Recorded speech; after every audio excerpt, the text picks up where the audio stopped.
Hola, me da mucho gusto grabarles este video. Voy a hablar acerca de las consecuencias de la Revolución Mexicana, especialmente en términos económicos, porque me gustaría que funcionara como una presentación de cierre a lo que hemos estado platicando en clases en el último mes sobre las partes más bélicas del movimiento revolucionario y para dar pauta a hablar de cómo se institucionalizó la revolución y qué consecuencias vemos en la estructura del México del siglo XX que podemos rastrear hasta el movimiento revolucionario. Espero que no sea una clase muy repetitiva para las personas que se unieron a la última videollamada y que, si es el caso, pues al menos encuentren cierto valor histórico en las fotografías que preparé. Comenzando por esta es la entrada de Revolucionarios en 1914 a la Ciudad de México del archivo Casasola. Y es muy linda, ¿no?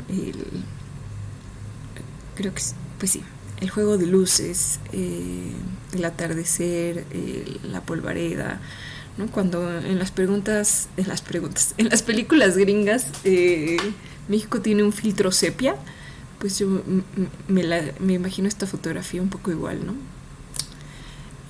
Momento de apreciación de la foto.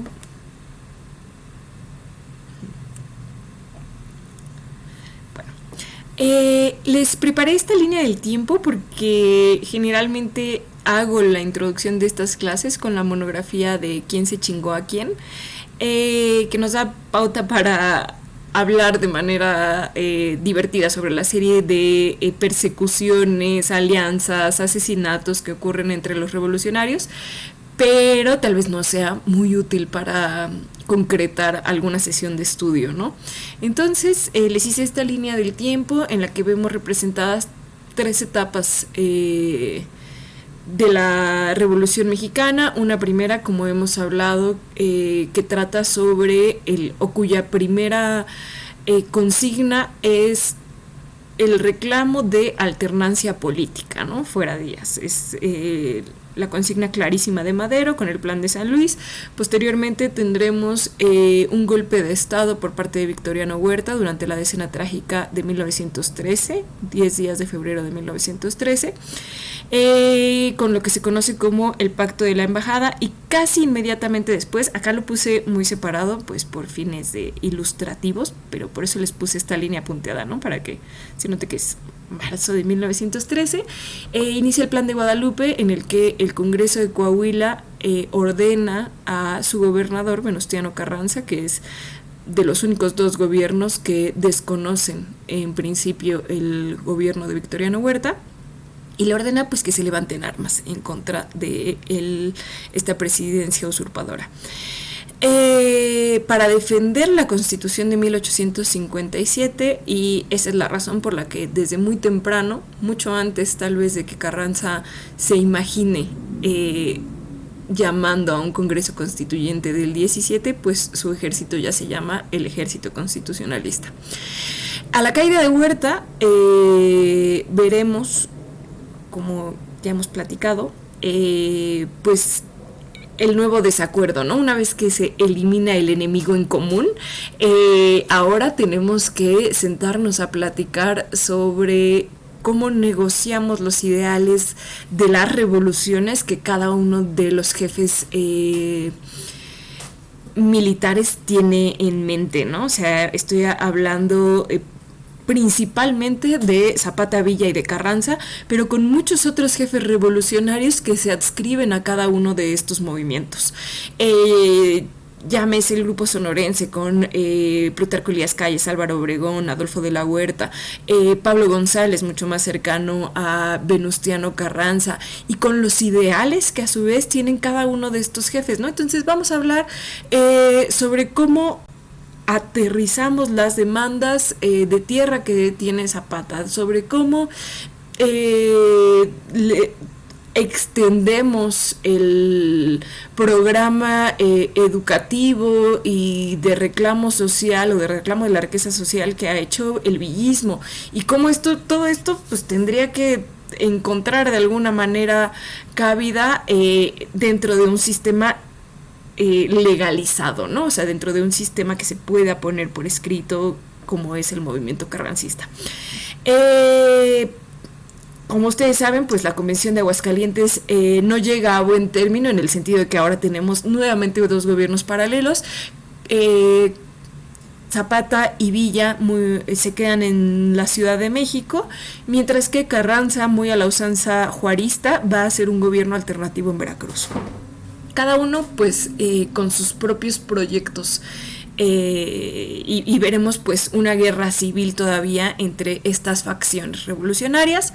Finalmente gana el movimiento carrancista y más en consecuencia que causa de Estados Unidos, o con mucha reticencia, le da el reconocimiento al gobierno carrancista, ¿no? Que en 1917 pauta la Constitución con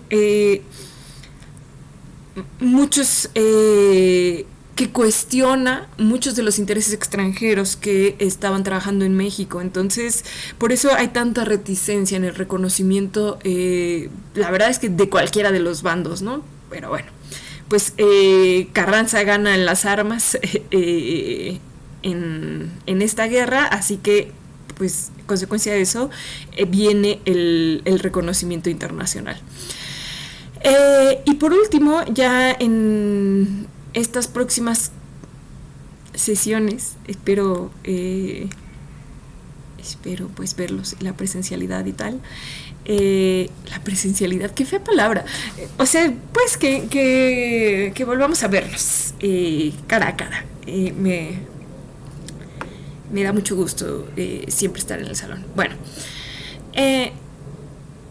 no siempre me da mucho gusto estar en el salón, ustedes me entienden. Bueno, y luego tendremos a los gobiernos sonorenses que vienen a entibiar el movimiento revolucionario para bien y para mal, ¿no? Por las buenas y las malas. Ahí mi cara está tapando el señor Plutarco Elías Calles. Qué cara de malo. Bueno, entonces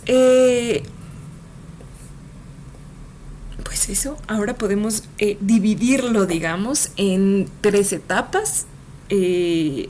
Una que busca alternancia electoral, una guerra de facciones en amarillo, en morado, alternancia electoral, en amarillo, la guerra de facciones, y luego en rojo, los gobiernos sonorenses o la institucionalización de la revolución, el comienzo. Con este pequeño repaso a todo esto, a lo que voy es a hablar de consecuencias económicas. Entonces me parece importante la periodización de la Revolución Mexicana para hablar de las consecuencias en términos seccionados, ¿no? O sea, no toda la Revolución Mexicana tuvo los mismos efectos ni económicos, demográficos, ni políticos hacia el futuro, ¿no? Entonces voy a hablar de esto en un eje cronológico utilizando los mismos colores, ¿no? Morado, amarillo y rojo. Ya lo verán. Entonces, consecuencias económicas de la primera etapa revolucionaria. Bueno, tenemos tanto de la revuelta maderista como de su gobierno. Pocas zonas afectadas. Este mapa ya se los había presentado. Entonces, en su... digamos, las zonas más rojas, más calientes de la revolución maderista, que se vieron más afectadas económica y comercialmente, es la región de Chihuahua, la comarca lagunera, que ya les había platicado que es una región muy importante económicamente hablando por la unión, bueno, por su propia industria algodonera, porque le están entrando a la producción industrial agrícola y tal, pero también por la confluencia de redes ferroviarias que hay ahí. Entonces, bueno, pues la comarca lagunera es un sitio muy importante para tener para cualquiera de las facciones revolucionarias. Y Morelos, ¿no? Que es el centro del movimiento zapatista. Entonces, hasta este momento, o sea, digamos, hasta 1913, tenemos una afectación muy baja económicamente hablando de la Revolución Mexicana. O sea, Madero sigue facturando de manera muy similar a como lo hizo Porfirio Díaz, ¿no? Las estructuras económicas en realidad están poco afectadas. Muchas de las actividades económicas siguen prácticamente intactas. Si hay una afectación seria que puede verse en este periodo es sobre vías ferroviarias. Paréntesis, me dio mucho gusto leerlos. Con los chicos de la mañana tuve la oportunidad de regresarles sus exámenes, pero a los de la tarde ya no los vi. Entonces, bueno, pues decirles que me dio mucho gusto leerlos y que aprecio mucho que se hayan esforzado en claridad y ortografía en sus respuestas.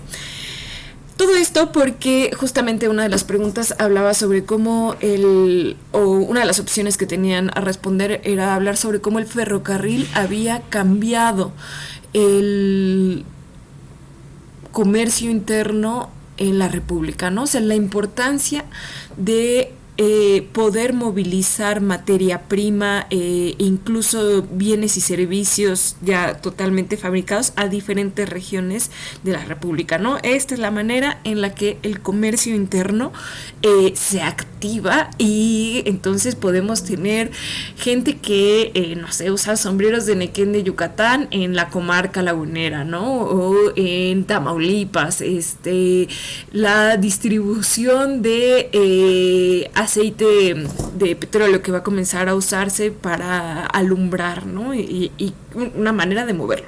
Entonces, el problema con, digamos que la mayor afectación económica de esta primera etapa, en todo caso, sería que las redes ferroviarias se ven afectadas y con esto el comercio interno se enlentece, ¿no? Ese es sobre todo. Pero pues hasta aquí bastante recuperable, la verdad. Pero luego viene esta segunda etapa en la que tenemos la guerra de facciones, ya Carranza versus Villa y Zapata. Y nuevamente tenemos una afectación que se concentra en el norte. Me parece que este mapa también ya se los había enseñado, es de Wikimedia. Y lo que estamos observando son los lugares donde hubo batallas importantes de las diferentes secciones del ejército constitucionalista, ¿no? Que hasta este momento funcionaba un poco pues como un solo frente, pero después con este mismo mapa puede ayudarnos a imaginar la sectorización que vamos a ver territorial de los grandes grupos del ejército una vez que ya no están de acuerdo, ¿no? Una vez que la convención de Aguascalientes se rompe y Carranza se va pues, por su lado que podemos ver de este lado representada como la división del noreste en morado, y se va a ir pues a hacer su propio gobierno a Veracruz. La división del norte de Villa de este lado, pues con Villa en su breve periodo pero muy significativo como gobernador en Chihuahua, mientras que el Ejército Libertador del Sur zapatista pues sigue en pie de lucha en la zona sur, ¿no? En Morelos. Y luego la división del noroeste, que es la que después será el grupo de la Revolución Sonorense, del que ya hablaremos. Pero acá la cosa es que lo que les quiero ilustrar es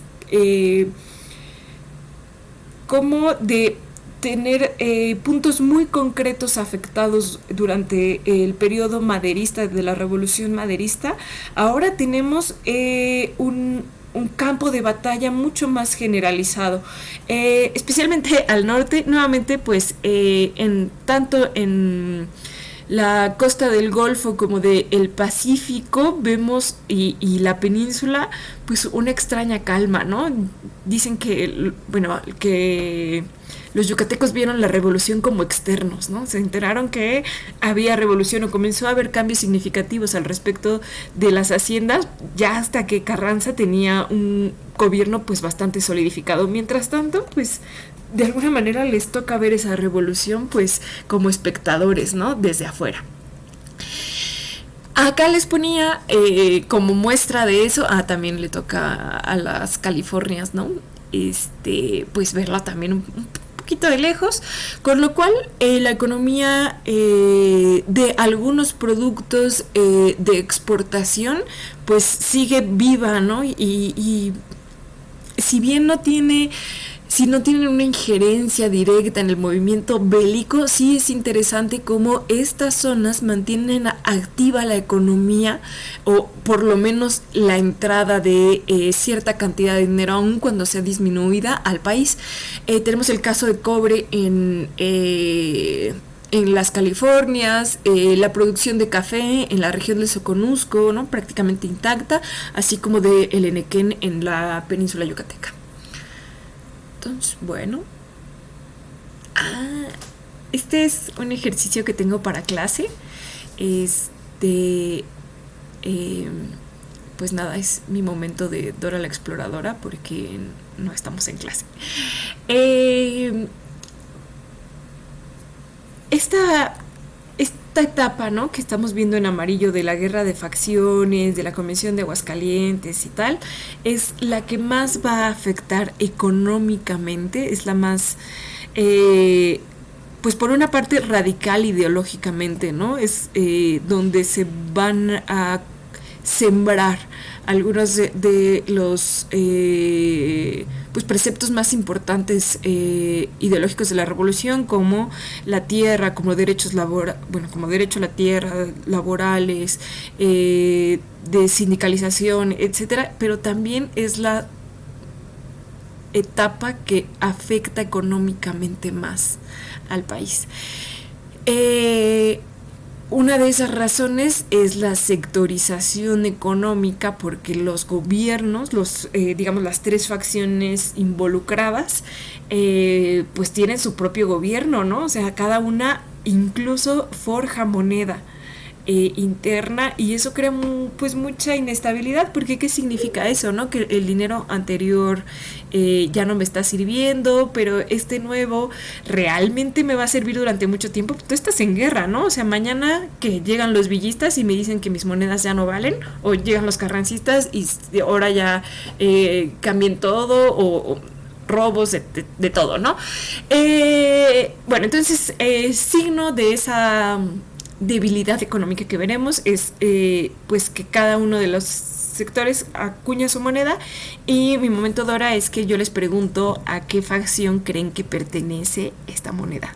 Traigo 3 para cada una de las grandes facciones. Esta dice: Ejército Constitucionalista, muera Huerta.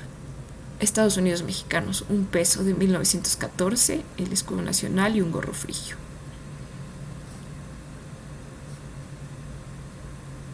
Ustedes responden.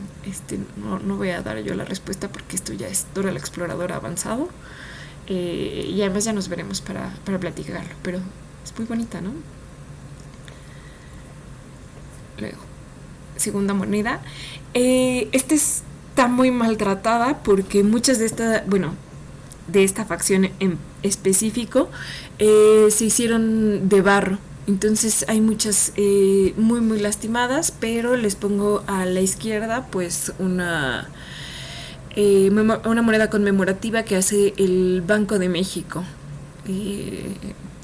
Está en el Museo de Numismática, si un día tienen chance de ir.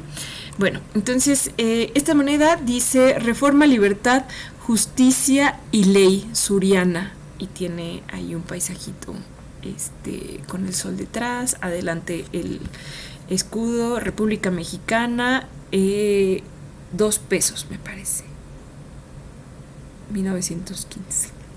Entonces, ahora ustedes dicen a qué facción creen que pertenece.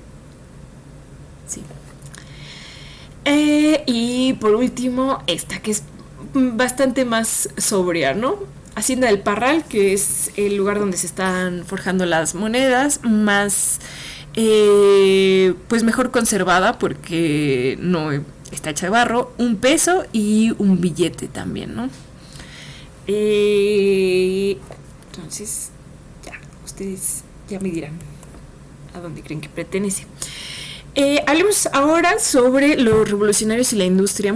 Esta foto en particular es de la hemeroteca de Lina, pero otras ya les indicaré, son de Tina Modotti, que es una artista y una fotógrafa muy importante en la Revolución Mexicana, más que costumbrista, o sea, más que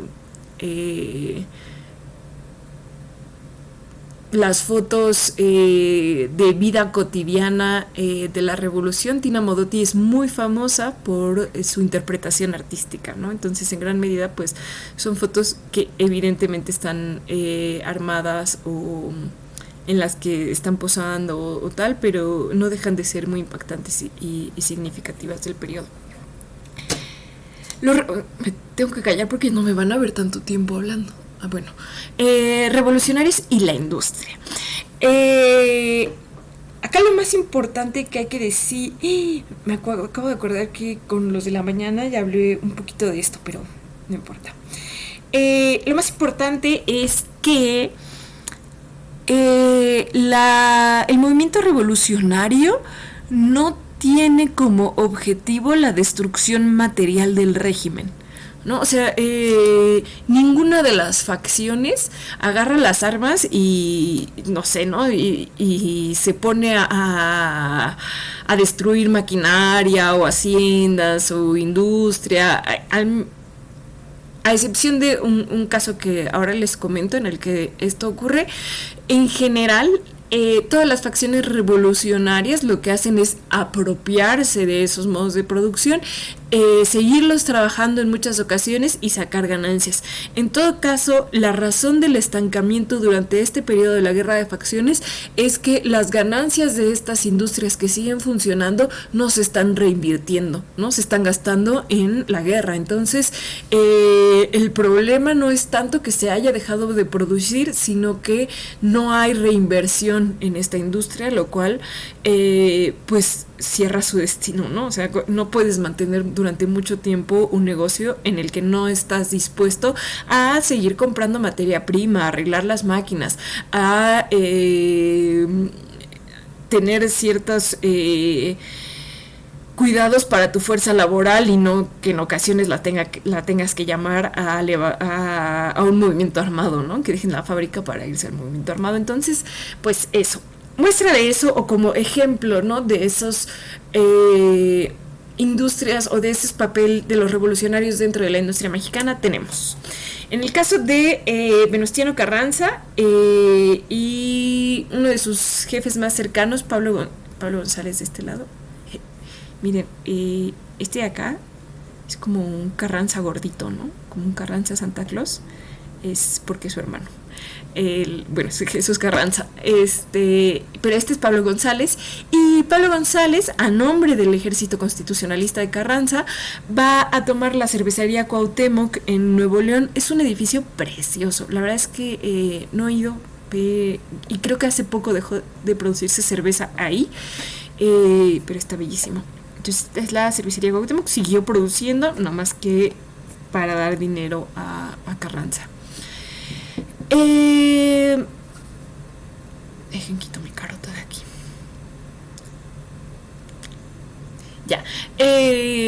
Dato curioso, también es fines del 19 veremos un movimiento de desprestigio del pulque para beneficiar a la industria cervecera, ¿no? Esto desde el Porfiriato, y luego lo veremos continuado diciendo que no es limpio, que se fermenta con caca, que pues no es aspiracional, ¿no? Tomar pulque, y entonces pues por eso la cerveza es mejor. Y bueno, todo eso nomás es el dato curioso. El caso es que los carrancistas, a manos de Pablo González, tomaron la cervecería Cuauhtémoc y siguieron produciendo para poder financiar el Ejército Constitucionalista de Carranza.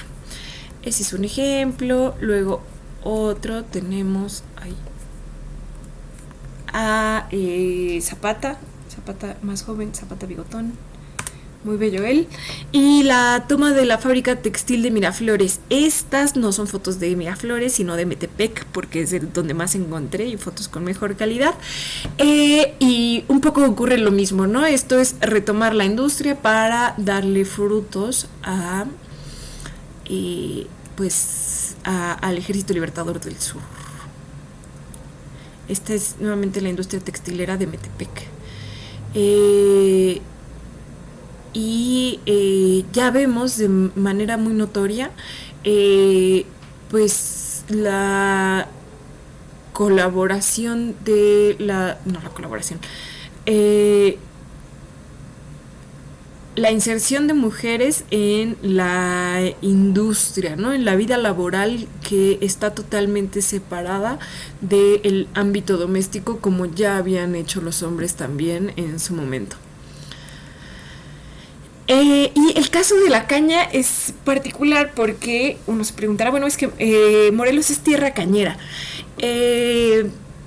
Dicho, no sé si les ha tocado estar en Cuautla en la vacación o la familia y tal, y pasa muy seguido que llueve ceniza, ¿no? Es por la producción de los ingenios cañeros. Y en este caso sí hay destrucción de las haciendas, y tiene que ver con la ideología de retribución o de regresar los terrenos baldíos o las tierras que fueron desamortizadas a las poblaciones indígenas originarias de Morelos, que es el inicio del movimiento zapatista, a sus manos originarias, ¿no? Entonces, en estos casos sí hubo muchas haciendas destruidas, no tanto por digamos, ¿no? Por la hacienda en sí misma, sino porque es tierra que había sido arrebatada y en realidad está siendo retornada a manos originarias, ¿no? Entonces, en este caso sí veremos como la destrucción de ingenios cañeros de manera muy dirigida por parte del movimiento zapatista. Foto bonita de la caña. En el caso de Villa, qué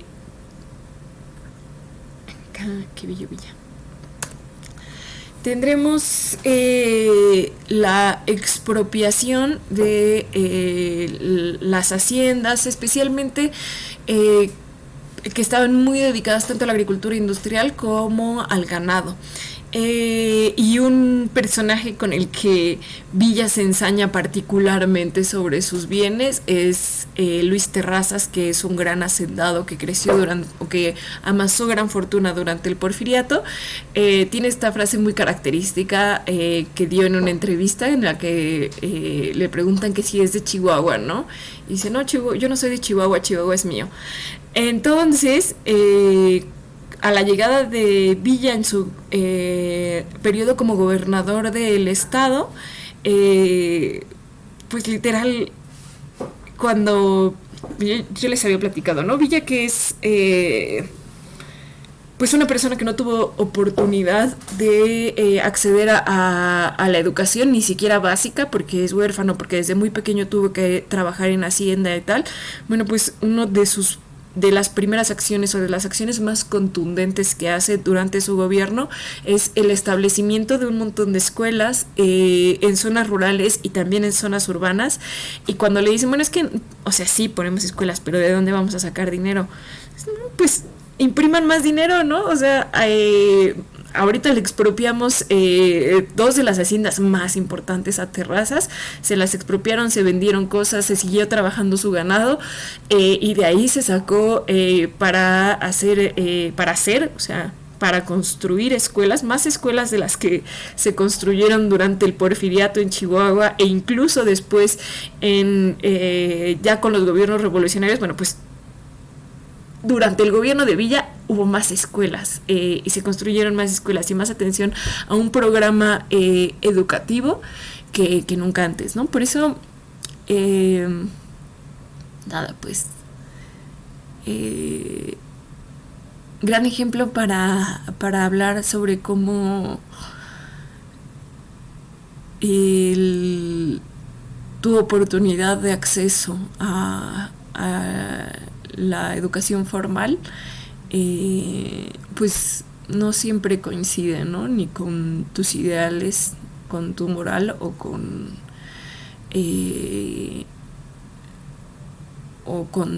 tu inteligencia, ¿no? Es como independiente si accediste o no a la educación formal de todo eso. Y bueno, esta foto me encanta. Es el ejército villista en una de las haciendas más grandes del clan Terrazas. Bueno, eso sobre los revolucionarios y la industria. Y ahora hablemos un poco sobre el campo. Esta es una foto de Tina Modotti. México es un país campesino. Hasta muy recientemente, siguiendo una tendencia internacional, hay más mexicanos viviendo en zonas conurbadas que en zonas rurales.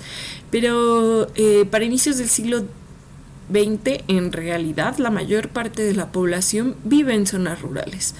He escuchado, ¿no? Por ahí de pronto que se habla de algo agropecuario, ¿no? Como adjetivo para decir, como peluceándolo, ¿no? Como una manera despectiva de referirte a algo o a alguien, ¿no? Agropecuario. Pero muy literalmente, esta es la única actividad que nos da de comer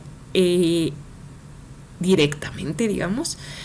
Y además, pues es que este es un país rural, ¿no? Entonces, a inicios más bien, a ver, para fines del porfiriato, ¿no? 92% de la población se encuentra en zonas rurales, ¿no? Razón por la cual, pues la mayoría de nosotros, si no es que todos nosotros, podemos rastrear en 2 o 3 generaciones a nuestras familias fuera de la Ciudad de México. Y bueno, pues como este es un país campesino, también tenemos una revolución campesina. Las fuerzas armadas, en su mayoría, provienen del campo. Y esto va a tener varias consecuencias, ¿no? Por una parte, el abandono del campo por un montón de gente que se está yendo a la lucha armada, pues tendrá como consecuencia la escasez de alimentos, que las sequías peguen más duro porque hubo menos manos que se encargaran de ya sea de el almacenamiento de agua si era el caso, o de almacenar granos, etcétera, ¿no? Entonces, sumado a los decesos directos de la guerra, también tendremos un montón de decesos consecuencia o del hambre o de las epidemias, ¿no? Que pegan mucho más en cuerpos debilitados por una alimentación deficiente. Asimismo, bueno, ahorita hablo de la infancia. En los casos en los que se ataca directamente a las haciendas, ¿no? Por ejemplo, en el caso de las haciendas cañeras, etcétera, pues tendremos un movimiento no solo de campesinos que se están yendo al movimiento armado, pero también sino también de familias desarticuladas a las que se les acaba de ir el medio de sustento, y además en muchas ocasiones, como veían en su examen, ¿no? Y el texto de Rosario Castellanos y tal, pues no están en su tierra, ¿no? No son dueñas de su tierra. Entonces esto va a provocar el movimiento masivo de o sea, guardadas las proporciones, ahorita hablo de números, ¿no? Pero el movimiento a zonas conurbadas. Estamos hablando de que si antes de iniciar el movimiento revolucionario solo había 8% de la población mexicana en zonas urbanas, a finales del movimiento revolucionario hay alrededor de 17, ¿no? O sea, sigue siendo un país campesino, pero no es menor que se haya duplicado la población en las zonas urbanas, en además momentos pues de poca estabilidad política, ¿no? Lo cual va a llevar pues a que las personas comiencen a asentarse en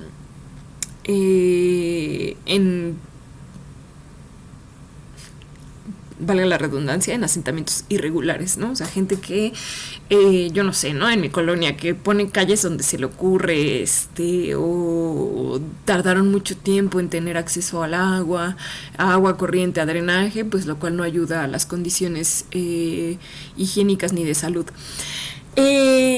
Con eso es un excelente momento para hablar de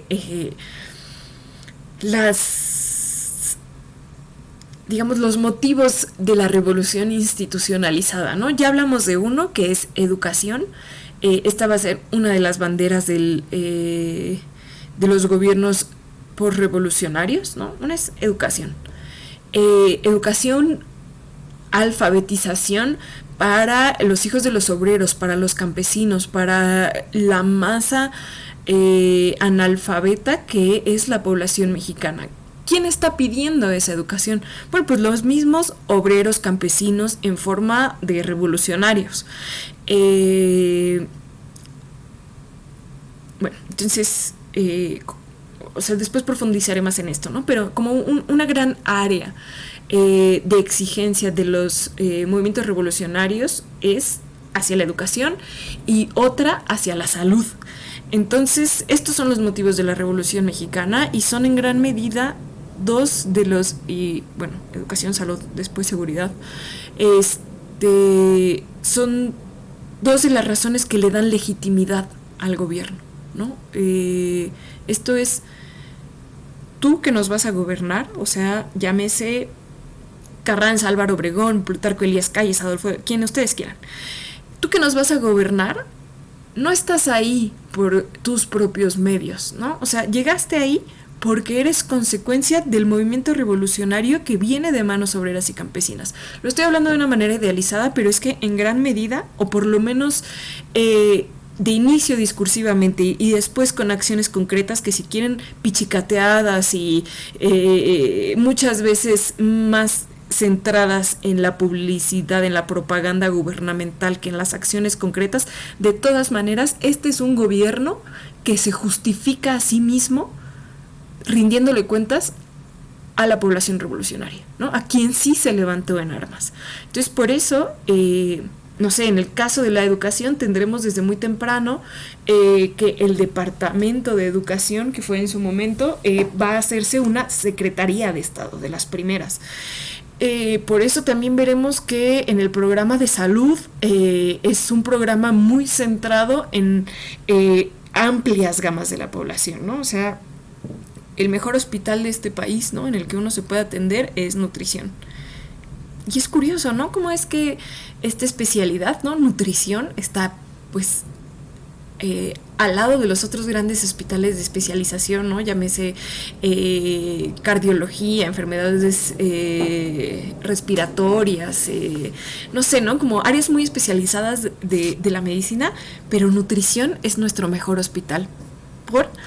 Y tiene que ver con cómo concebimos el área de la salud para las grandes masas y además cómo se consideró que una manera de incidir pronta directamente en mejorar la salud de la población mexicana era a través de programas para mejorar la nutrición, ¿no? Entonces, en zonas urbanas, también en zonas rurales y todo eso. Bueno.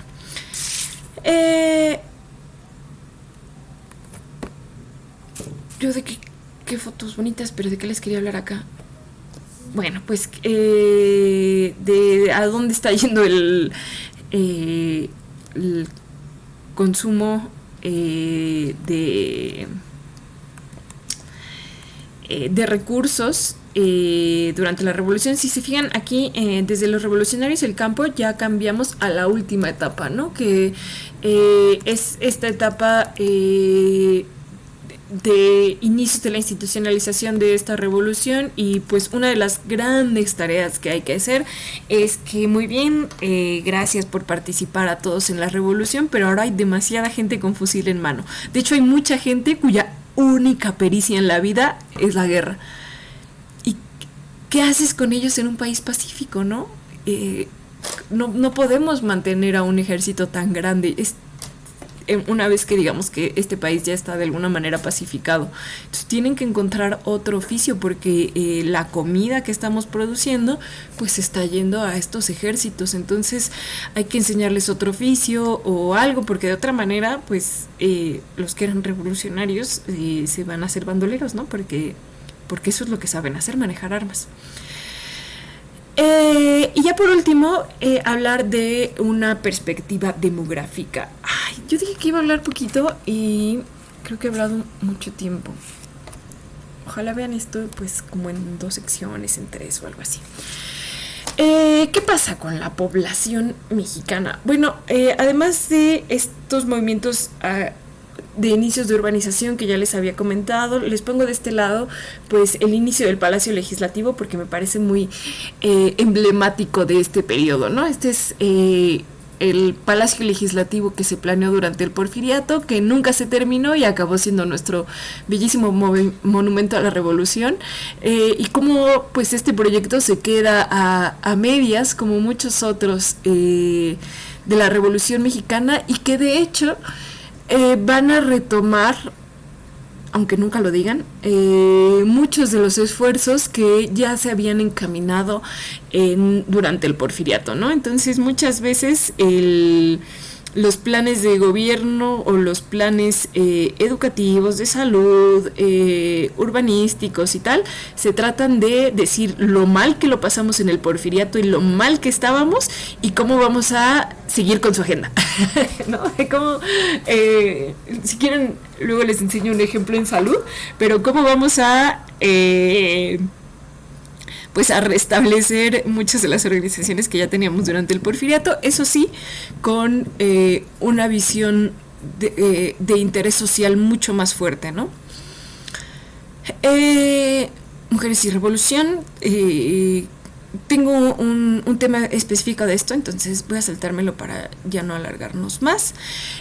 Y por último, bueno, pues hablar de que este es un proyecto de país en construcción, en gran medida la actividad productiva que se va a mantener durante la revolución y que va a salvar en gran medida económicamente al país, pues es el petróleo, que es un bien sumamente preciado para una Europa que está en guerra, ¿no? Durante la Primera Guerra Mundial, posteriormente para Estados Unidos, que se está intentando recuperar, que, o sea, es que ya me fui muchos años adelante, ¿no? Pero después tendrá el crack del 29 y entonces va a intentar recuperarse a través de la industria y entonces va a consumir mucho petróleo.